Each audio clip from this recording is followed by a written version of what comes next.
Viewers আপনারা দেখতে পাচ্ছেন আমি কম্পিউটার অন করার সাথে সাথে কিন্তু একটা লেখা চলে আসছে, সেটা হলো your Windows license will expire soon. আমার যে উইন্ডোজটা আমি সেটআপ দিয়েছিলাম সেটা কিন্তু এক্সপায়ার হয়ে গেছে। You need to active Windows in setting, যেটা সেটিংয়ে এটা অ্যাক্টিভ করার জন্য আমি সেটিং অপশনে যাওয়ার জন্য বলতেছে। আমরা অনেকে উইন্ডোজ 10, উইন্ডোজ 8, উইন্ডোজ 7 যেটা ব্যবহার করি না কেন, এটা কিন্তু আমরা সবাই ট্রায়াল ভার্সনটা ব্যবহার করে থাকি। আমরা কিন্তু এই উইন্ডোজটা কিনে ব্যবহার করি না। এর কারণে কিন্তু আমাদের কিছুদিন ব্যবহার করার পরে বা 180 দিন এটা সর্বোচ্চ মেয়াদ থাকে, 180 দিন ব্যবহার করার পরে এরকম একটা দিতে থাকে, ওয়ার্নিং দিতে থাকে যে আপনার উইন্ডোজটি লাইসেন্সটি আপনার এক্সপায়ার হয়ে গেছে, আবার পুনরায় আপনি অ্যাক্টিভেট করে নেন। তো এটা কীভাবে আবার পুনরায় অ্যাক্টিভেট করবো সেটাই আপনাদের দেখাচ্ছি।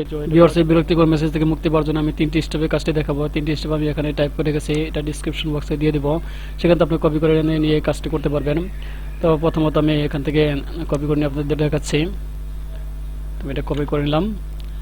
কপি করে আমি এখানে দেখেন সার্চ অপশন আছে, এখানে আমি এখানে পেস্ট করে দিব, এরপর ইন্টার দিয়ে দিব। ইন্টার দেওয়ার পর ভিউয়ার্স এখানে দেখতে পাচ্ছেন অনেকগুলো অপশন চলে আসছে। আমি স্ক্রল করে নিচে চলে যাব। স্ক্রল করে নিচে আসার পর ভিউয়ার্স এখানে দেখতে পারবেন উইন্ডোজ লাইসেন্স ম্যানেজার নামে একটা অপশন আছে, এখানে ডাবল ক্লিক করে দিবেন। ডাবল ক্লিক করার পর দেখেন এখানে স্টার্ট আপ টাইপ, এখানে দেখেন ম্যানুয়াল অপশন দেওয়া আছে, এখান থেকে আমি ডিজেবল করে দেব। ডিজেবল করে দেব, করার পরে অ্যাপ্লাই, ওকে। তো একটু নিচে চলে যাব। নিচে যাওয়ার পর দেখেন এখানে উইন্ডোজ আপডেট, এই উইন্ডোজ আপডেটে ডাবল ক্লিক করে দেব, করার পরে এখানে সেম ডিজেবল করে দেব, করে দেওয়ার পরে অ্যাপ্লাই, ওকে। করার পরে এখান থেকে ক্রস করে দেব। এরপর দ্বিতীয় স্টেপে চলে যাব। এখানে দ্বিতীয় স্টেপের এটা কপি করে নেব। কপি করার পর সার্চ অপশনে পেস্ট করে দেব। পেস্ট করে দিয়ে এন্টার দিয়ে দেব। এন্টার করার পর ভিউয়ার্স এখানে দেখেন আরেকটা অপশন চলে আসছে, এখানে দেখতে পাচ্ছেন অ্যাডমিনিস্ট্রেটিভ টেমপ্লেট, এখানে ডাবল ক্লিক করে দেব। ডাবল ক্লিক করার পর একটু নিচে চলে যাবেন। নিচে চলে যাওয়ার পর দেখেন উইন্ডোজ কম্পোনেন্টস, এখানে নামে উইন্ডোজ কম্পোনেন্টস নামে একটা অপশন আছে, এখানে ডাবল ক্লিক করে দেবেন। ডাবল ক্লিক করার পর একটু ডান দিকে চলে যাবেন। ডান দিকে দেখেন অনেকগুলো অপশন চলে আসছে, স্ক্রল করে নিচে চলে যাবেন।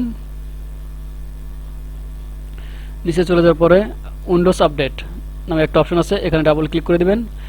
ডাবল ক্লিক করার পর ভিউয়ার্স একটু নিচে চলে যাবেন। নিচে নো নামে একটা অপশন আছে, no auto register logged on users, এখানে ডাবল ক্লিক করে দেবেন। ডাবল ক্লিক করার পর ভিউয়ার্স এখান থেকে নো কনফিগার্ড, এখানে টিকমার্ক দেওয়া আছে, এখান থেকে আমি ইনেবল করে দেব। ইনেবল করার পরে ভিউয়ার্স এখানে অ্যাপ্লাই দিয়ে দিবেন। অ্যাপ্লাই দেওয়ার পরে ওকে দিয়ে দিবেন। সবশেষে 3 নম্বর স্টেপে যে কাজটি করবেন সেটা হলো আপনার ট্যাক্স বারে মাউসের রাইট বাটন ক্লিক করে ট্যাক্স ম্যানেজারটি ওপেন করবেন। ওপেন করার পর ভিউয়ার্স এখানে দেখেন একটা অপশন চলে আসছে, এখানে দেখেন ফাইল নামে একটা অপশন আছে, এখানে ক্লিক করব। এখানে ক্লিক করার পর রান নিউ টাস্ক, এখানে ক্লিক করে দেব। এখানে ক্লিক করে দেওয়ার পর ভিউয়ার্স এখানে সিএমডি মানে এখানে লেখাই আছে, তো সিএমডি লিখে এখানে আপনি টিক মার্ক দিয়ে দিবেন। টিক মার্ক দেওয়ার পর ভিউয়ার্স এখানে ওকে দিয়ে দিবেন। ওকে দেওয়ার পর ভিউয়ার্স আমি যে এখানে টাইপ করে রেখেছিলাম সেটা এখানে চলে যাব। যাওয়ার পর ভিউয়ার্স এখানে দেখেন slmgr তারপরে হাইফেন দিয়ে reamr এটা কপি করবেন। আমি এটা কপি করে নিচ্ছি। এটা কপি করে নিয়ে এখানে পেস্ট করে দিবেন। আমি পেস্ট করে দিছি। পেস্ট করে দেওয়ার পর ভিউয়ার্স এন্টার দিয়ে দিবেন।